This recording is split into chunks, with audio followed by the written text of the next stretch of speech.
You know, and that's what we have to do as a people. But in order for us to rebuild with our economics as well, we got to rebuild our family structure too. Because when you compare yourself to the Japanese, they have, their mothers and fathers in the household. And, when you get married, you stay together.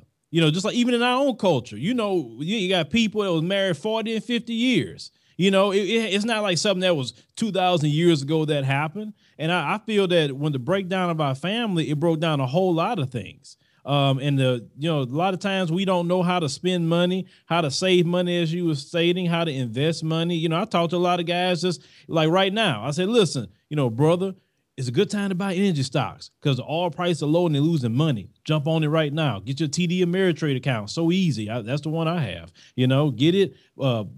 Put some money in. Buy. Like you said, you can do the $25 a week, like you said, and invest some money. And when you make some money, don't cash all out. Get you some stocks with dividends. That way you can get a couple little checks every 3 months. I mean, when we start talking like that, they were like, well, where you learn all that from? Who you been around? And then they start telling you, you been around them white folks too much? Like, well, every time everything good, we got to be around white folks. That's another thing I can't stand. I know that if talking about investing or being articulate or being thoughtful means you acting white, that's about the most cooniest mentality I've ever seen. Yeah. I mean, if you want to be a coon, then tell somebody they acting white just because they're intelligent. That's crazy. No, intelligence is acting black. Thinking ahead is acting black. Investing in your future, that's acting black. And you're right, man. I mean, we teach about financial concepts at the Black Business School, and basically it's like, one of the things I have to tell people straight out is that there's no whites only sign on the stock market. Anybody can invest in the stock market. It's just that we are afraid because we don't understand it. We don't know what's going on. The other thing people think is that only rich people can invest in the stock market. That's not true.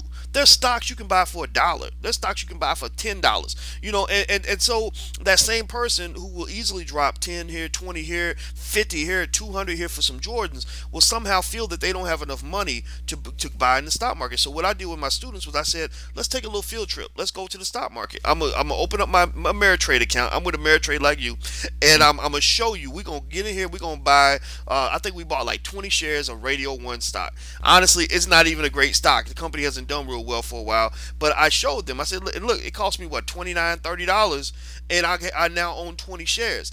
And the thing about it, to me, the reason it's important, I encourage parents, like, buy your children a share of stock, is because there's something about your mentality that changes when you own something.